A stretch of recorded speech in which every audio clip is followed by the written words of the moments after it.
It's December 11th, 2014, and I said that I would go over some of the things that that the Ballingers coordinated in facilitating rape by government officials. So I've already described how how they had participated in trying to arrange and practice some of the tactics and strategies that other United States officials and employees had already used to repeatedly bring in government workers to rape me and force me to do sexual services when I was a very little girl, and then under threat of torture and death to accept and pretend like I consented to sex, basically. So all of this, most of the extremely intensive gang government raping and practice of this was done to me probably from age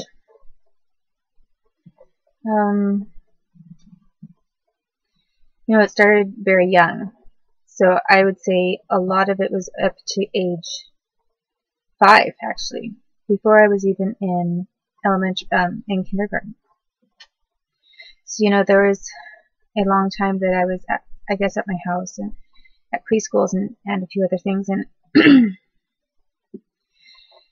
and a lot of it was being practiced then, and then things took on a different kind of a connotation.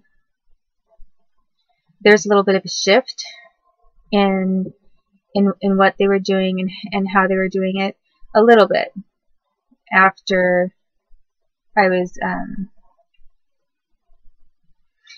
because some of it subsided for, it seemed, a short time. For whatever reason, maybe from the time I was in kindergarten until 2nd grade, maybe, or the end of 1st grade, there were only a few instances that I specifically recall where that was done on to me on a regular basis. So it was sort of strange, because I do remember when I was younger, there was, for whatever reason, someone intervened. I think because some of the constant sex abuse against me sort of came to a halt. So it was either that someone possibly intervened, a large group got nervous that a group was investigating, or they just decided to wait a little while and then check to see if I still remembered everything that they'd taught me. So which it was, I have no idea. But then things got really bad for me again around the time that Edward Howard left the United States for Russia. And I really don't know exactly why that was. My family was connected to him. There were plenty of other government families that were connected to him. So it wasn't really unusual. Just to say that I knew this, that I had met and my family knew the CIA agent or officer, Edward Howard, wasn't really it didn't stand out. There were tons of people that knew Edward Howard. You could go to your local bar and total strangers could meet Edward Howard. Or you could work for the CIA or for the FBI, or live in New Mexico or in Maryland, or any number of places and meet him, and it would, it's really not a big deal to say, yes, I know someone who works for the CIA. And I think it sounds like a much bigger deal on the in the Northwest and possibly in the Midwest for some people, because not everyone just kind of runs into a CIA officers. It's glamorized to sound like something out of a movie.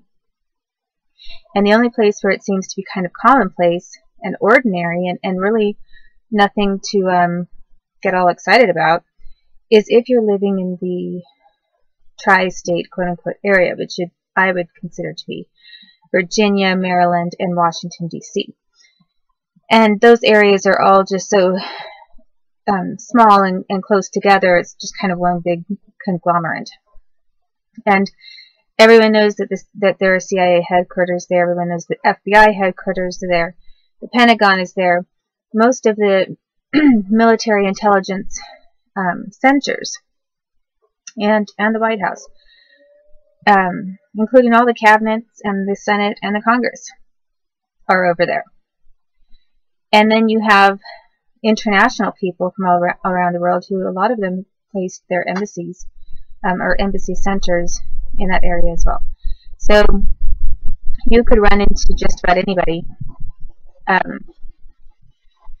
every day, every single day. You meet spies. You don't necessarily know who the spies are or who they're spying for, but you're walking around in a spy zone, and no one really, everybody accepts it. No one glamorizes that or thinks it's really strange or out of the ordinary. No one's going to call you crazy if you say you know someone who works for the CIA, nobody, or the FBI. It's not a big deal. You could go to the Pacific Northwest, and the culture's completely different. Maybe to the South, maybe some parts of the Midwest, just depending on where you're at. And if you start talking about FBI or CIA, people think that maybe you've lost a screw somewhere. You know, oh, right, sure. Yeah, you know somebody in the CIA, like it's this huge big deal, and it's really not. So I'm just kind of throwing all of that in because when I mentioned Edward Howard from the CIA, it's not a big deal. The only thing that made it a big deal was that he was one of a number of individuals that I knew and met, and then he was accused by the FBI of committing espionage and then trying to quote-unquote flee out of the country. And the only other thing that really happened around that same time, or right before that same time, I should say, was, you know, things got really weird around the time that happened. And even around the time he got fired, things were getting weird.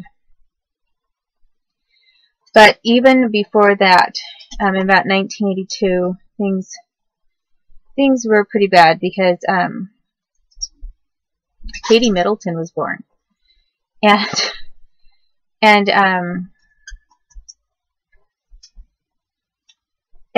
no one in the United States, and people know who she is now, and people are under the assumption, at least a lot of people are, and maybe in England, you know, possibly, I really don't know what it's like for the regular person in England.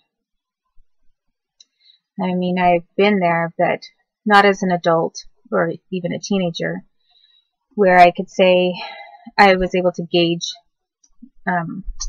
what it's like to live in England. And kind of the climate and the feelings there among people. I guess, like, politically speaking. But over here in the U.S., I really don't think that outside of government circles, anyone had ever heard of the Middletons, or Katie Middleton especially. But I heard of her the day or the day after she was born, because it was a huge deal. And it was only a huge deal because the United States government thought it was a big deal.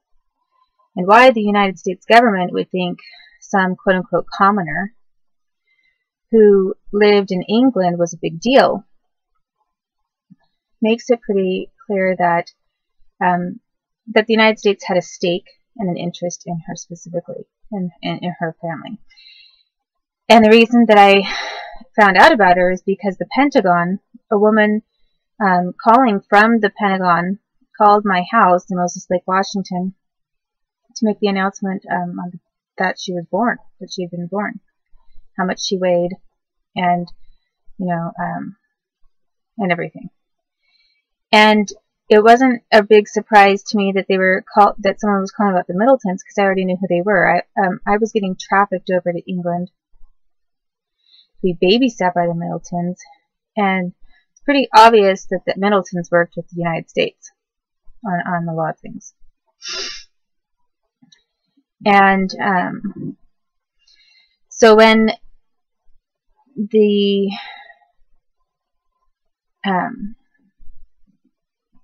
this woman from the Pentagon called my house, what happened was there was a Bob Jr., not sure which one of the twins or triplets it was, but he was sitting at our kitchen table in the kitchen. And just kind of to describe like what the scenario, what it looked like, is okay, I really don't think this probably helps that much, and I am getting back to the Ballingers, but I wanted to give a preface on some of this first. There's, okay, like over here might be the living room. Over here's the living room, and then let's say this is the living room space here. Then you would go over here, then there would be this long hall, kind of a hall, like a very wide hall, and that was the kitchen area, where there's like a stove on this side and then a sink on the other side, linoleum floor, all your cupboards and countertop space and all of that. And then you go down this way, and then there was another little room over here. It was just kind of like a dining table, not a dining table like a formal one, but like a little kitchenette dining area. It was a little more of a separate room, and we had this round oak table that sat there. And then next to that table, there was like a fridge, and then you go through that hall where it has all of the countertop and space and everything. And then if you went straight from the living room into the first part of that hallway that opened up into the kitchen, there the telephone was kind of right over there in a corner, like right at the juncture of the kitchen and the living room. And then if you went a little bit further down this other hallway and then took a right, from my vantage point here, which would be the other side of the wall to the kitchen, that was like some shelving for pantry space, which actually was not always shelving. There were a few adjustments that were made here and there all the time to the house. But but that was shelving at that time. And then if you kept going down that hall, that was a very narrow hall, and then it opened up into my parents' bedroom.